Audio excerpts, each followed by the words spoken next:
back to the channel, guys. We took the turbo back out because we were missing 2 bolts to get the oil feed drain off the bottom of it. So we took the turbo out, went to Lordco. It's like later in the day, so the plan is this engine bay is custy. And if you guys remember yesterday, we found that gasket right here was leaking. So a lot of what we thought was power steering fluid actually turns out to be some coolant dripping down there and kind of getting on the block. So our game plan is essentially, like if you see right here, we kind of clean that tiny little spot as like a tester. We're literally just gonna clean the entire engine bay, clean off what we can on the block, and then that's pretty much all we're gonna do tonight. But we have like a full day's worth of work. Like we have to put like the intercooler on, we have to do all the piping for that. We have like a lot of stuff we gotta do. We have to put it all back together. So just kind of bang this out tonight, get it nice and clean, looking good, and then tomorrow morning get a good early start and just hopefully button up everything we have. All right, so Emerson picked up some of this degreaser when we were at Lordco earlier too. So this is what we're gonna use just to kind of like clean down the sides. So literally I'm just gonna spray degreaser on, and then I have that bucket of soapy water, and I'm just gonna like rag and soapy water the degreaser off. Oh my god, that's aggressive. More boost than the boost itself. I know, this bottle has more boost than your whole car will.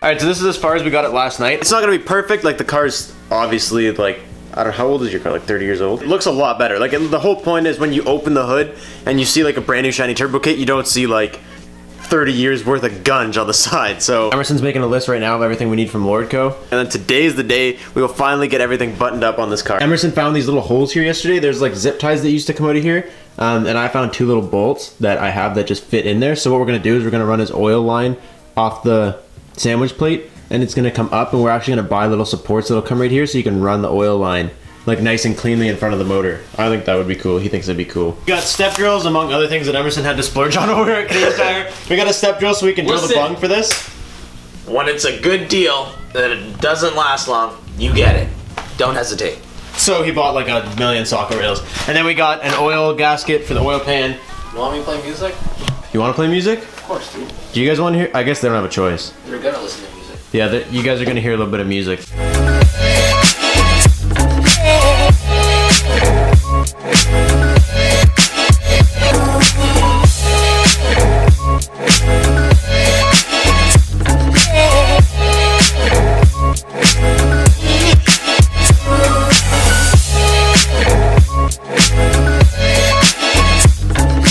So off the bottom of the intake manifold, Emerson had like a PCV valve vacuum line crap that we don't need anymore. So I literally just, I know it's not ideal, but we don't have any plugs for this. So I just JB welded these 4 vacuum lines shut. That's what I did here. I just deleted this entire thing we don't need anymore. And then Emerson got all the lines that we put on back here, all these coolant lines. He got them all connected to the lower part of the manifold. And he put on the sandwich plate down there. The sandwich plate's already on. And now literally what we have to do is, cause like that top and bottom half have to go on together. I don't know if you guys remember how big of a pain in the ass it was to get it off. So we're gonna put new gasket here, new gasket here. Crunch your eyebrows down into it. But no, wait, no, come on, man. You know what to do. Oh, we gotta take this off. Why? Because I just put it on here, like, we gotta reseal that. I forgot.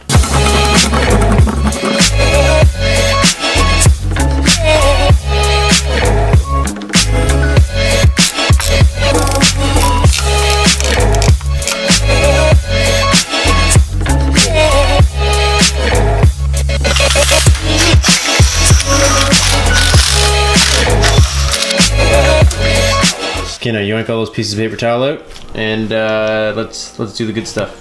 Dude, these bolts are so hard to get at. We're gonna put just a little bit of thread locker on these so that they don't back out and we don't lose the turbo on the highway. It goes through someone's windshield. Gasket. Basically, these little fittings are just like way harder to use. You have to separate like the weave from the actual plastic inside the line and put it around. I don't know. It's stupid, but we figured it out. So he put the fitting on, throwing a little Teflon tape on the plug that it's gonna go on the actual turbo. A little ratcheting action. Slip this baby right off. Do you wanna put this on first? We may as well. Yeah. It's just another thing we don't have to do once it's in a tight space on the car. Only 3. Oh, that's for the other end. These are for going to your downpipe. Hello. What about the other ones then? Hello. Of course, because we haven't already made enough Lordco trips, we have to go one more time. I don't know if ISR didn't include it. I'm thinking they didn't. Because like we checked all, I know it looks like a mess, but we checked it all. And there's no bolts for this. So I think they just didn't include it in the kit. So we have to go out and grab the 5 bolts for this. In the same bag, they included just the studs, which we have on right now. So just because like it's way easier to just like assemble this outside and then drop it into the car and then try and do it like down in that crevice once it's all assembled. So hopefully this is our last Lordco trip because all I want to do is just get the damn turbo in the car. Quick Lordco run here. Okay, so we got some high grade bolts for the turbo. These can get nice and hot and never break. Now we can finally install it. Okay, these studs are thread lockered in. Emerson is just putting some anti-seize on those bolts that are gonna go in the turbo so that Doesn't get stuck. they don't snap like. Oh yeah, bro, I told you that thing was gonna blow the fuse. Oh, now it's dark. Why did it do it now? I don't know. Damn it. All right, let me go flip the fuse. We plugged that thing in like half an hour ago and now it blows the fuse. God damn. Gap. Fixed it. Dude, if you put any more anti-seize on those, they're not even gonna like stay. They're just gonna lube themselves out in first vibration. Okay, it's time. Oh my god, this is hard to do with the downpipe on it. It's hitting your steering rack. Is the motor still jacked up? It's probably an angled one. Okay, go drop it. Okay, got it. Okay, so those are not all like super tight, but Yeah, they're that's on on there, there for now. right? So that's all we need to do. So, do you want to start by bolting up the lines and stuff? Yeah. So we figured out these 2 lines yesterday in yesterday's video, but what we got to do right now is like that oil feed line that comes off the top of the turbo right here. Take these back out. We picked up these at Lordco today too. They're basically just these kind of clamps, but they're a little bit smaller. So pretty much we should be able to put them over the line and put this guy on. You can like zip tie this or something right here so it stays tight. The line will just like run up. Dude, this looks actually really sick. I really like this. It was either really hide these lines or like show it, and Emerson thought it'd be kind of cool to show the lines because then you kind of see that like, you know, not only obviously you see the turbo, but you see that like it's nicely plumbed and stuff. So then this line, we have to still go down to the sandwich plate down by the oil filter. So we're gonna like tuck this end in here later on and run it nicely and stuff. But for now, I just want to get these not super tight, but just tight enough that like we know how long it is when we go to do it at the other end. Yo, someone commented on our videos that they don't like the fake turbo sounds that we make. Sucks to suck, bro. Okay, so ignore all these like loose wires and stuff. This is for stuff that we still haven't put back. But what I'm gonna do is basically just start like right here with the intake and start building intercooler piping to find out. Because like there's no instructions for the kit or anything, so we don't know exactly what goes where. We just kind of have to build it and find out. So I'm gonna start there, hoping I know what I'm doing with these pipes. You said that this is the one that goes over here, right? Because it has this port. Next, we have to figure out where the hell this is supposed to go. There's no hole here for it to go through. Do you want me just to rip out that battery plate where the battery used to go? Sure.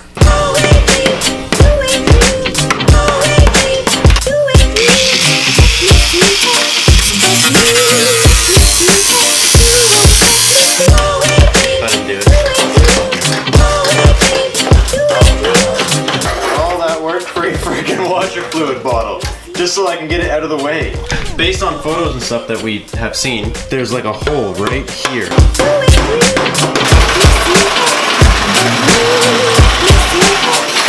I have no idea if what I just did was right, but I drilled a hole right there. Emerson has his intercooler piping going through this hole that was like just there for I don't know, it's a little tight. some reason. It's a little tight, but it fit. So that drill bit I just used was bigger than that, so we'll see if that works. Oh, that's way too tight. It fits, but it'll scratch the shit out of it. Yeah, we can drill it a bit more. How am I gonna drill that out? See how big it was. No, that's the biggest one we have. It's like 3.5 inches. You should not need any even bigger ones. Could do is use the cutter and just like the angle grinder and make it like a square.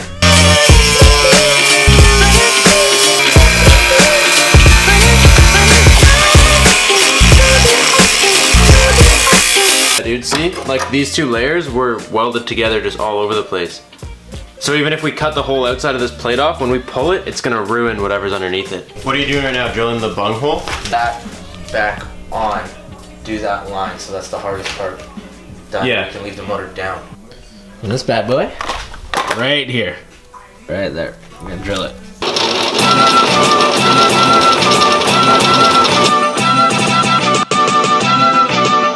And then I got this cut out to like a bigger square. I put tape along the sides here. That way it doesn't like scratch into the piping. And then pretty much we're missing a couple things from the kit, and Juku said they're gonna be sending them, and I'm trying to figure out, I'm pretty sure that we're missing one piece of intercooler piping and just like a coupler or something like that. The intercooler doesn't line up right, so I'm gonna take this crash bar off because this is just kind of in the way. You're supposed to like cut, I think for this kit, you keep the crash bar, you just cut a little nick out of the back. We might just delete the whole thing. I have no idea yet. I'm just gonna take it off so that I can kind of like test fit the intercooler and stuff a little bit better, so I have a better idea of what's going on, I guess.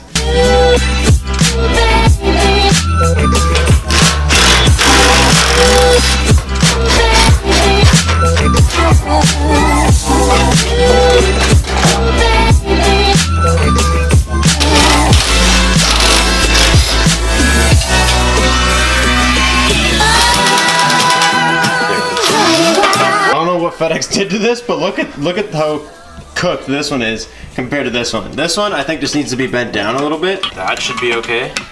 FedEx, my boys! You're ruining my shit! Oh shit. What? This one just broke in there. You're joking. Dude, look, I'm joking right now.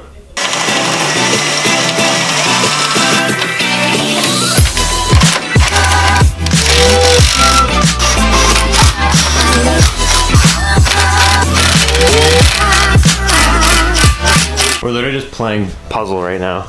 Like, Emerson had this piece coming up, but then going through the hole, but then that piece didn't line up. But now if this piece comes through the hole and this piece fits different, it kind of worked. It's just like literally playing a puzzle with intercooler piping. This side works, I just gotta extend this little disgusting hole I cut. And then I'll probably go and buy like a plate with a proper sized hole. That way this is way cleaner in here. Okay, so what we should do is not drill anything, because the piece that Injuku hasn't sent us yet is this piece that comes up and plugs into the air filter. So that, Emerson said he's seen a photo of it, and it kind of comes up and goes over here. I think that's how this goes. So if we drill this hole then right now, basically if we drill a hole right now and it's in the way, then we're screwed again. So the only thing we didn't get to do was Emerson still has to mount this on the bottom. Basically there's a line, like an oil drain line from the turbo that he wanted to run to this bung right here. But we're not gonna have time to do that today because Emerson's gonna go for dinner. I've been in this engine bay all weekend, so it's kind of gonna be nice to have 5 minutes to not be. I think we made good progress. Like, it looks good now, it looks killer. It's like we're actually, the car looks boosted now, which is sick. That actually, this needs to get pulled out more on this side. I can pull that out a little more later. Look at that, baby! Are you excited? Are you excited for it to finally be done?